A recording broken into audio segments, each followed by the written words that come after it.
ప్రియమైన దేవుని సంగమా, జీవమగల దేవుని సంగమా, సత్యానికి స్తంభమా, షారోను పొలములో పూయబడిన పుష్పం వంటి దాన, సంగమునకు చాలా ఉన్నతమైన అర్థాలతో భావాలతో పోల్చబడింది.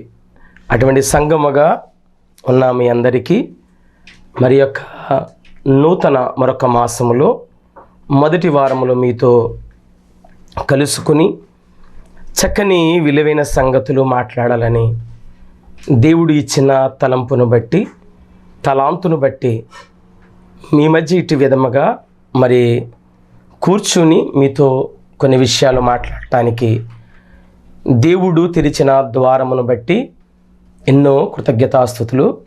కన్న తండ్రైన దేవాతి దేవునికి యేసుక్రీస్తు ప్రభువు పేరిట కృతజ్ఞతాస్తులు చెల్లిస్తూ కూడి వచ్చిన మీ అందరికీ నా ప్రత్యేకమైన శుభములు, వందనాలు తెలియజేస్తున్నాను. ప్రియులారా, మీరందరూ క్షేమముగా, ఆనందముగా, మరి ధైర్యముతో ఆత్మీయ ప్రయాణంలో కొనసాగుతున్నారని, సడలిపోక బలపడుతూ ధైర్యముతో యాత్రను కొనసాగిస్తున్నారని ప్రభు పేరిట మరి ఎంతో విశ్వసిస్తున్నాను. కాబట్టి మరి చక్కగా దేవుని వాక్యమును ఈ నెలలో మరొక మంచి అంశాలతో కొన్ని విషయాలు విందాం. చిన్న ప్రార్థన చేసుకుందాం. దయచేసి స్థలాలు వంచండి, కనులు మూయండి. పరిశుద్ధుడైన మా తండ్రి, మీకు స్తోత్రములు నాయన. ప్రభువా, మీ ప్రియ కుమారుడు యేసుక్రీస్తు ప్రభువారు మా రక్షకుడు నాయన. ఆయన విమోచన ద్వారా రక్షింపబడి క్రీస్తు శిలువ చెంతకు చేరి ఆశ్రయించిన మేము కొన్ని విలువైన మాటల చేత మా హృదయాలు ఆనందింపబోటకు, తెప్పరిల్ల జీవితకు, మాకిచ్చిన జీవగ్రంథములో మాటలు విని మేము ముందుకు కొనసాగుటకు సహాయం చేయండి. మా మాటలు విని సహాయ సహకారాలు అందించి ఏ పిల్లలైతే నీ మాటలు వినటానికి యూట్యూబ్ ద్వారా కానీ ఈ ఛానల్ ద్వారా కానీ ఏ పిల్లలైతే ఆలకిస్తున్నారో వారి హృదయాలు తెరవండి. వారి కుటుంబాలు, వ్యక్తిగత జీవితాలు మార్పు కలిగి ఆత్మీయ ప్రయాణంలో కొనసాగలిగిన ధన్యతనిమ్మని క్రీస్తు నామములో అడుగుచున్నాను కన్న తండ్రి, ఆమేన్.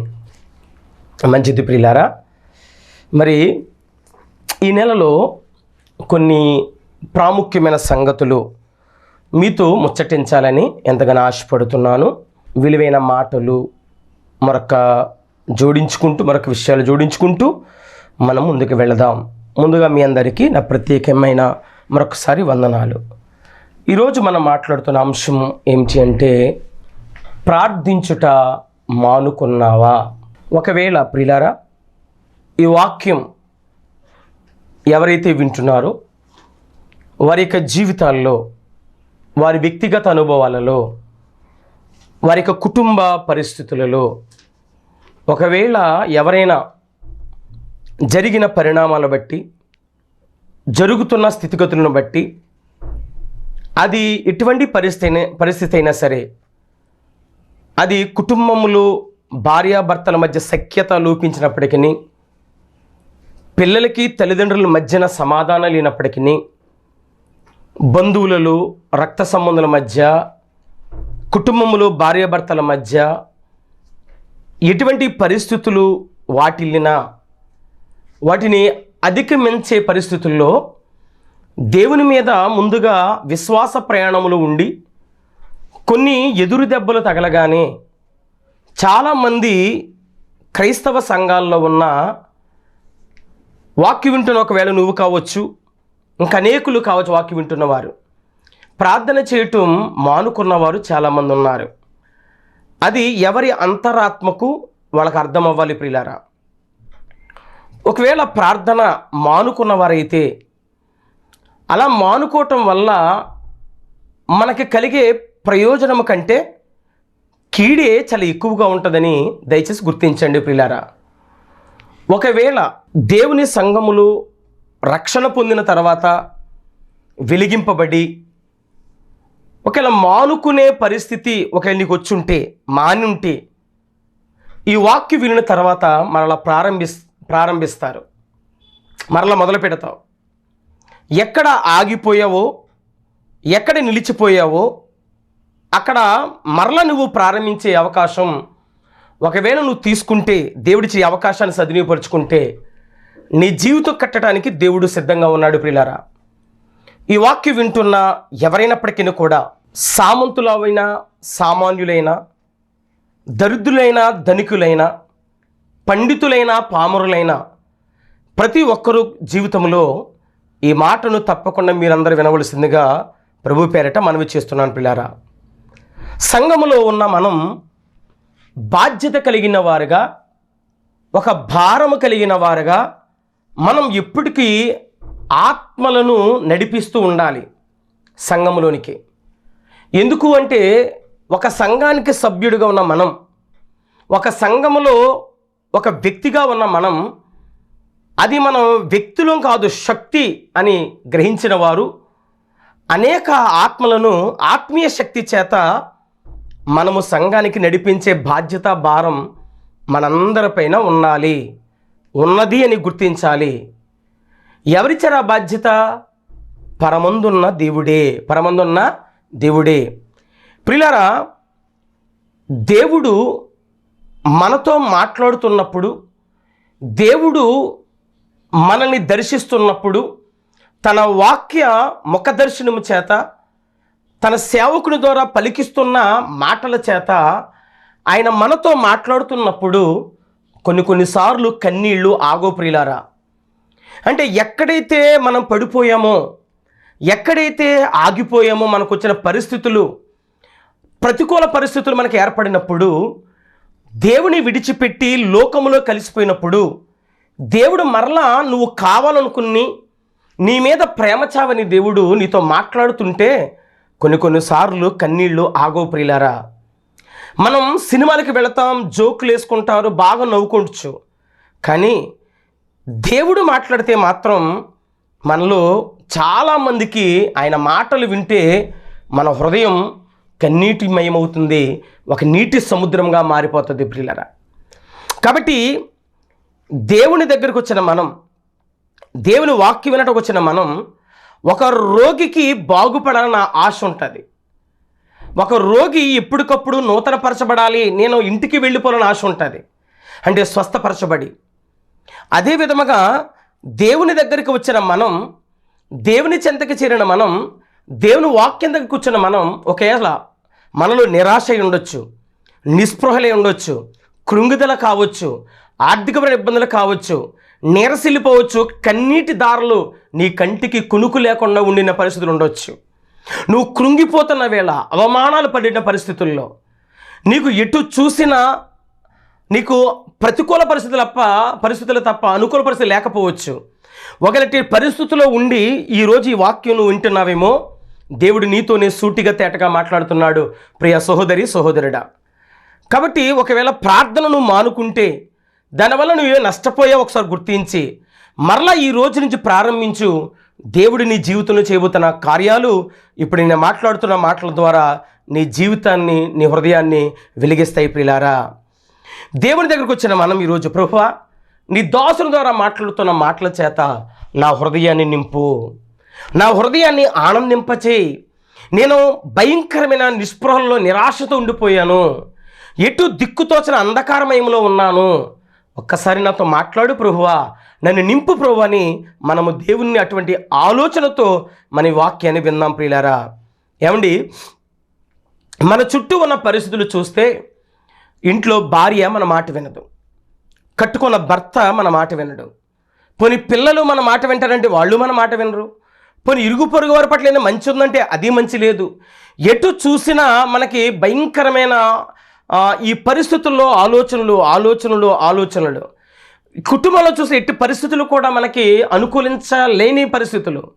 దీని మీద ప్రభావం, వీటి వల్ల ఆ యొక్క ప్రభావం ఏమవుతుందంటే మన శరీరం మీద పడుతుంది, మన మానసిక పరిస్థితి మీద పడినప్పుడు రోగాలమయమవుతాం, భయంకరమైన రోగాగ్రస్తులుగా మనం చేరిపోద్ది శరీరం. వెంటనే రోగిష్టివారంగా మారిపోయినప్పుడు ఈ శరీరానికి శాంతి సమాధానం నెమ్మదిపోయి ట్యాబ్లెట్లు టానిక్లు చేరువవుతుంది శరీరం. అంటే మందులకి అలవాటు పడుతూ ఉంటుంది ప్రియులారా. ఏమండి, ఎక్కడికో ఒక మార్కెట్కి వెళతాం, మార్కెట్కి వెళ్ళి ఏదో ఒక సరుకు కొనుక్కుందామని వెళ్తాం, ఏదో ఒక కూరగాయలు ఒకటి తెచ్చుకుంటే బాగుంది అనుకుంటాం. కానీ అక్కడికి వెళ్ళిన తర్వాత కవర్ అంతా నిండిపోయి మూలినంత సరుకులు ఇంటికి తెచ్చుకుంటాం. ఒక బట్టల షాపుకి వెళితే ఏదో ఒక జత బట్టలు కొందామని వెళుతాం, కానీ ఇంటిళ్ళ పాతికి బట్టలు కొనాలనిపిస్తుంది. ఒక బ్యాగుతో రావాల్సింది 10 బ్యాగులతో బయటకు వస్తాం, అప్పు చేసైనా సరే. కానీ దేవుని దగ్గరికి వచ్చిన నీవు ఒక ఒట్టి కుండగా, ఒక ఖాళీ హృదయంతో కూర్చున్న నీవు ఒక నిండు కుండగా నన్ను మార్చు ప్రభువా అని దేవుణ్ణి నువ్వు కోరినప్పుడు తప్పకుండా నీ హృదయాన్నైనా నింపుతాడు ప్రియమైన దేవుని సంగమా. ఇటువంటి పరిస్థితుల మధ్య, నలిగిపోయి వేజారిపోతున్న పరిస్థితుల మధ్యన దేవుడు నీకు నాకు ఒక చక్కటి ఆసరా, ఒక భరోసా ఇస్తున్నాడు. ప్రార్థన విషయంలో ఏ రీతిగా ఉండాలో యేసుక్రీస్తు ప్రభువారే మాట్లాడుతున్న ఒక సత్యాన్ని మనం గ్రహించుదాం. పిల్లరా, సంఘము అంటే సత్యానికి స్తంభం. సత్యానికి స్తంభం అంటే ఏంటో తెలుసా పిల్లరా? సంఘమే ఈ ప్రపంచంలో సత్యం మాట్లాడేది. ఎవరైనా అబద్ధమే మాట్లాడుతున్నారు, అసత్యమే మాట్లాడుతున్నారు. కానీ సంఘము మాత్రం సత్యమే చెప్పాలి, సత్యమే మాట్లాడాలి. సత్యానికి ఆధారమే సంఘం అంట. అబ్బా, అంటే ఒక సత్యాన్ని ప్రకటించేది సంఘం.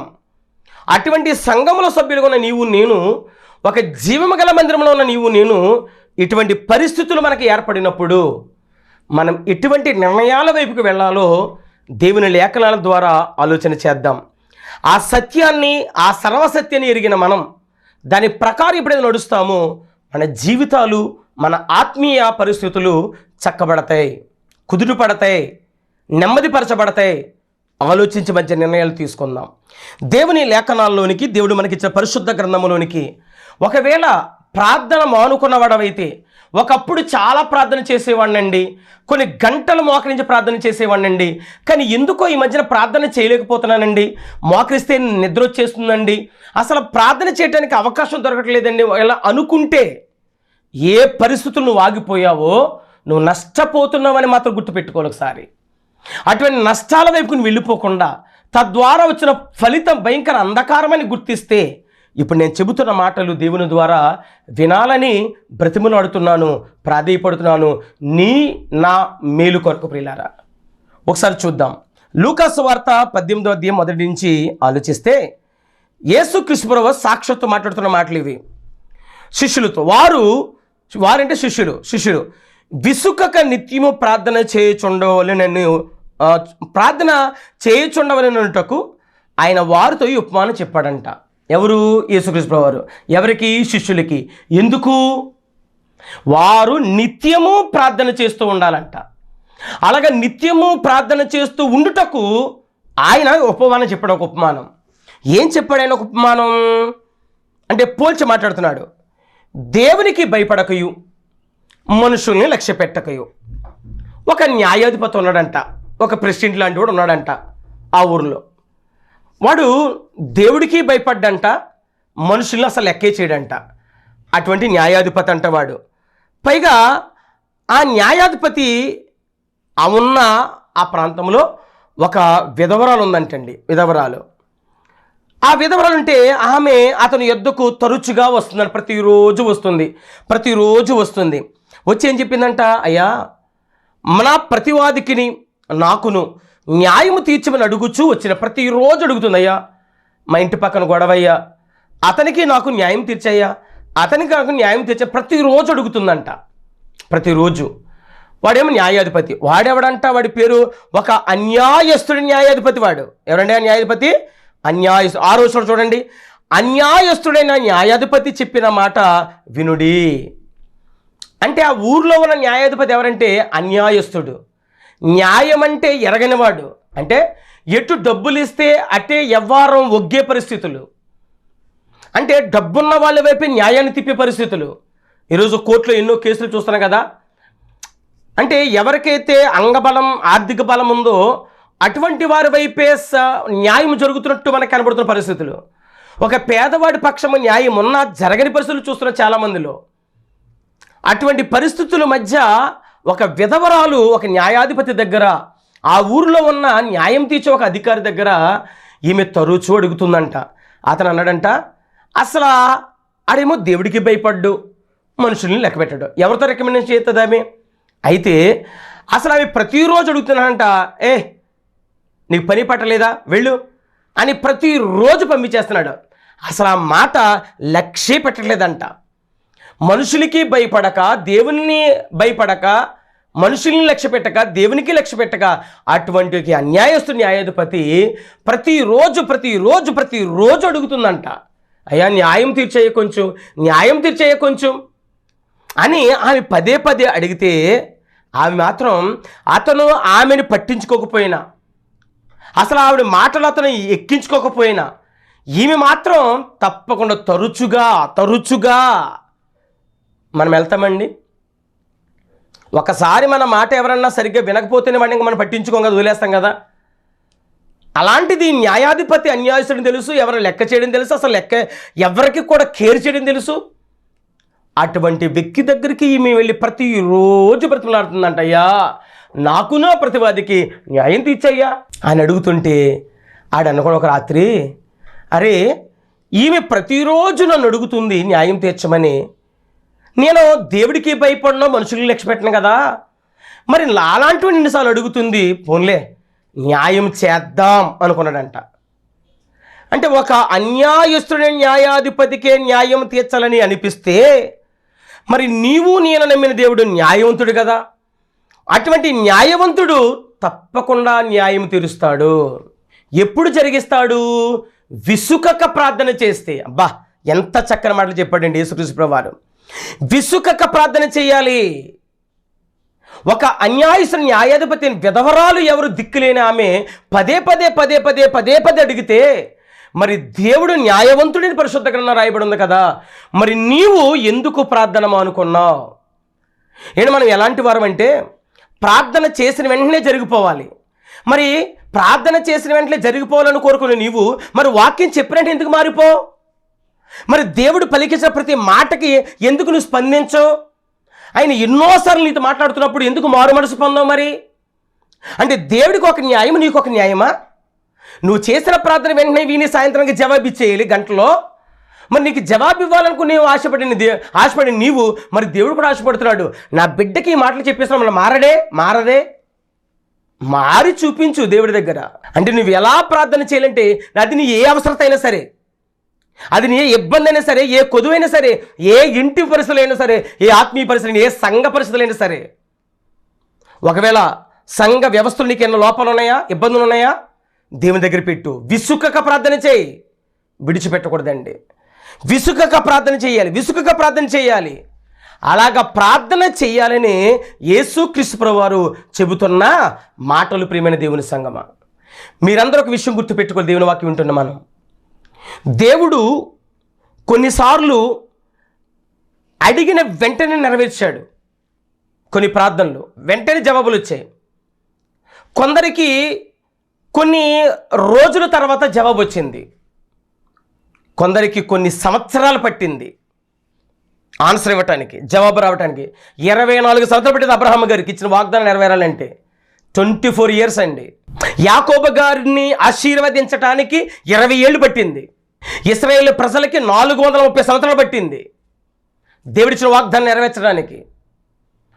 కొన్ని వెంటనే జరుగుతాయి, కొన్ని నెలలు గడుస్తాయి, కొన్ని సంవత్సరాలు గడుస్తాయి, కొన్ని చాలా సంవత్సరాలు జరుగుతాయి, మరికొన్ని అసలు జరగవు.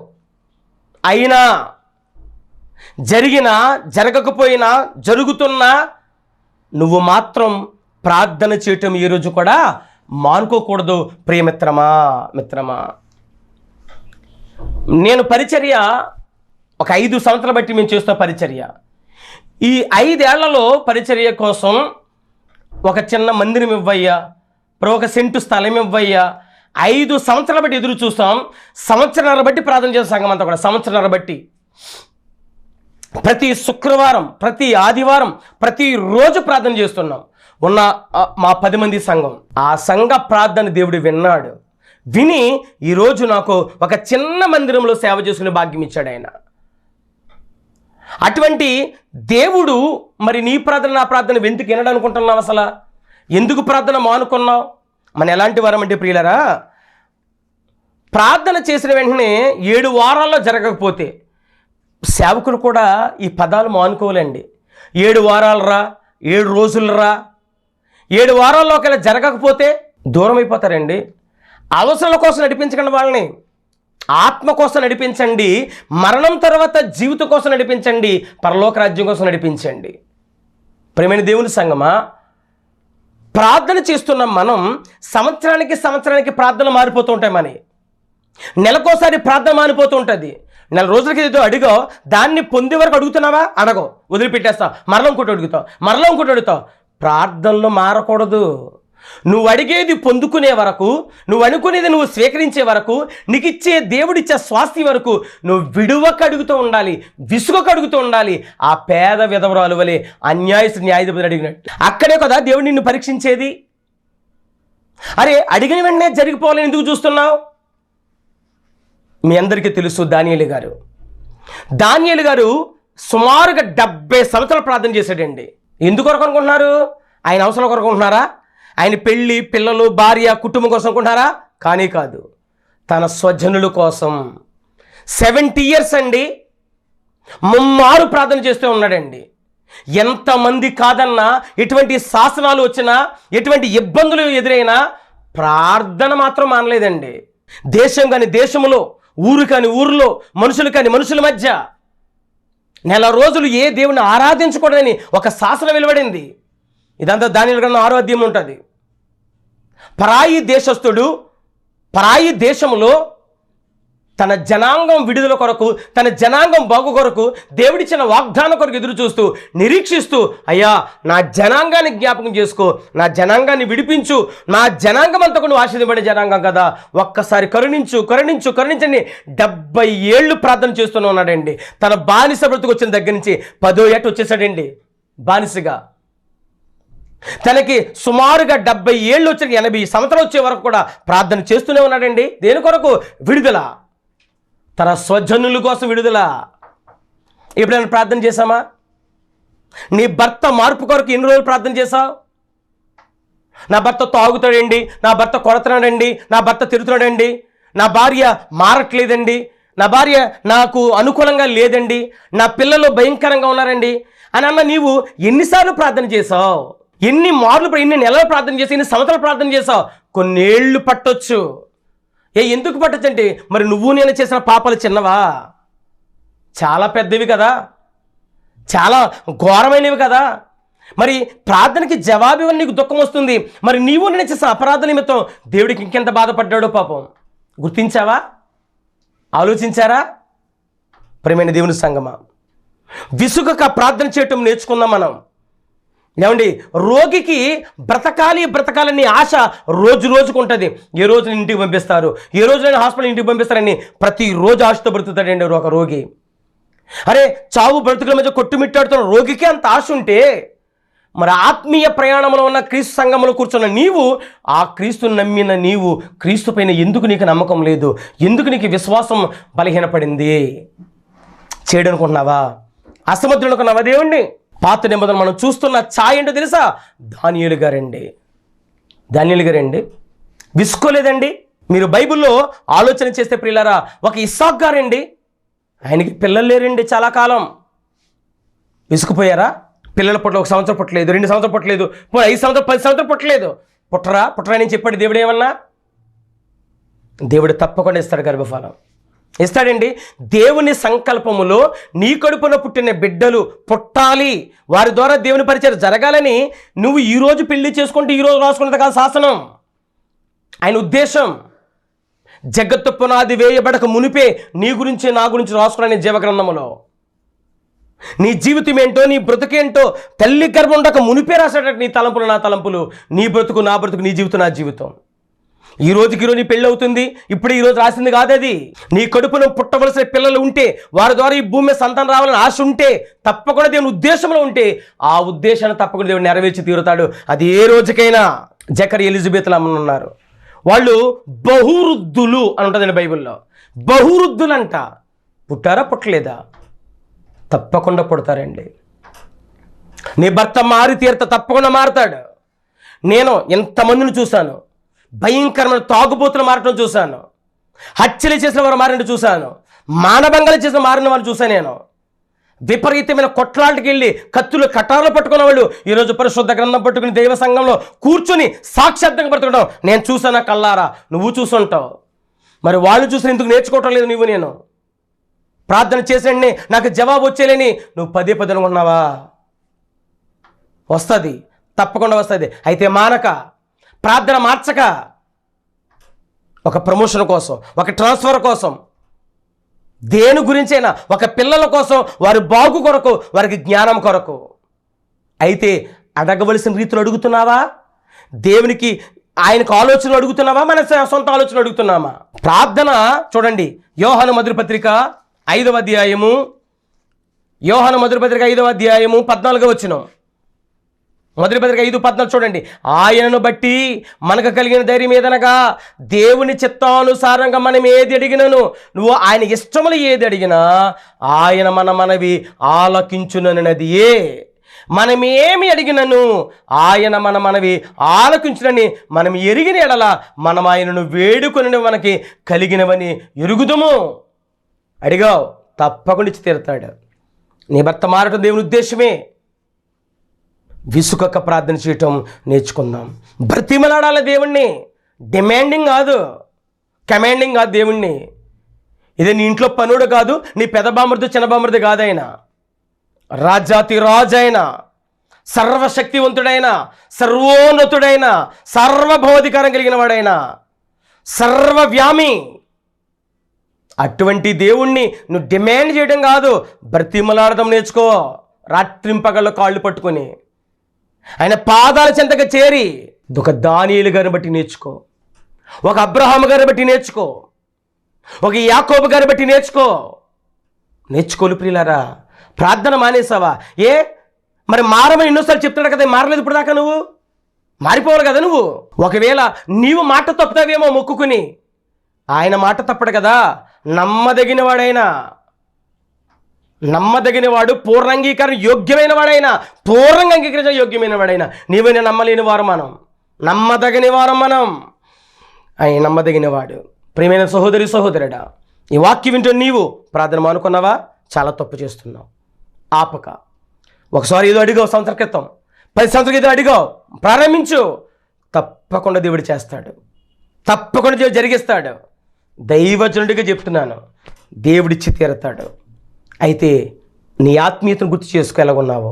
నీ ప్రార్థన చేయటకు అర్హతగా ఉన్నావా? మారుమనసు పొందావా? రక్షణ పొందావా? క్రీస్తుకు కడగబడ్డావా? ఆయన ప్రేమ ఎరిగావా? ఆయన కాచిన రక్తం విలువ తెలిసిందా? అయితే అది ఎరిగి దాన్ని హృదయంలో పెట్టుకుని ప్రభుని అడుగు. అదే నీ లోపమేమో, అందుకే నీకు దేవుడు ఇవ్వట్లేదేమో. దాన్ని నువ్వు నింపుకుని ప్రభు పాదాల దగ్గరకు వచ్చి నీ సమస్య చెప్పు. విసుకకు అడుగు, న్యాయం తీరుస్తాడు. ప్రార్థన మానుకోకండి. ప్రార్థన చేయటం ఎల్లప్పుడూ ప్రార్థన చేయాలి, ఎల్లప్పుడూ ప్రార్థన చేయాలి, ఆగక ప్రార్థన చేయాలి. అటువంటి ఆలోచనతో మనం ఆత్మీయ ప్రయాణం చేద్దాం. అట్టి కృప, అట్టి ఆలోచన దేవుడు వింటున్న మీ అందరికీ అనుగ్రహించును గాక. ఆమేన్. ప్రార్థన చేసుకుందాం. తలలు వంచండి, కళ్ళు మూయండి. మహాపరిశుద్ధుడైన మా కన్న తండ్రి, మీకు స్తోత్రాలు. నీ ప్రేమ, నీ కృప, నీ కాపుదల బిడ్డలకు అనుగ్రహించారు అయ్యా. ఒకవేళ ప్రార్థన ఆపేసిన పిల్లలు, ప్రార్థన మానుకున్న పిల్లలు, వాళ్ళకున్న పరిస్థితులను బట్టి నేను ఇక మీద ఇప్పటి నుంచి ప్రారంభించిన ప్రార్థనకు గొప్ప జవాబులు ఇవ్వండి. ఈ వాక్యం వింటే ప్రతి ఒక్కరు హృదయాన్ని తెరవమని, గొప్ప వారి కుటుంబ సమస్యల నుంచి విడుదల చేసి నేను నిన్ను ఆత్మీయంగా ఎదుగుటో కృపనిమ్మని, క్రీస్తునామములో ఐహిక విచారాలు దూరపరచమని, నేను మంచి నేలను పడి విత్తనాలుగా హృదయాలు ఫలింపనిమ్మని క్రీస్తునామములో అడుగుచున్నాను కన్న తండ్రి. ఆమేన్. మన తండ్రిని దేవుని ప్రేమ, కుమారుడిని యేసుక్రీస్తు కృప, పరిశుద్ధాత్మక నిన్న సహవాస సమాధానం ఇప్పుడు ఎల్లప్పుడూ సదాకాలం సకల పరిశుద్ధులకు మనకు తోడుగును గాక. ఆమేన్. అందరికీ వందనాలు. సమాధానం నుండి. God bless you all.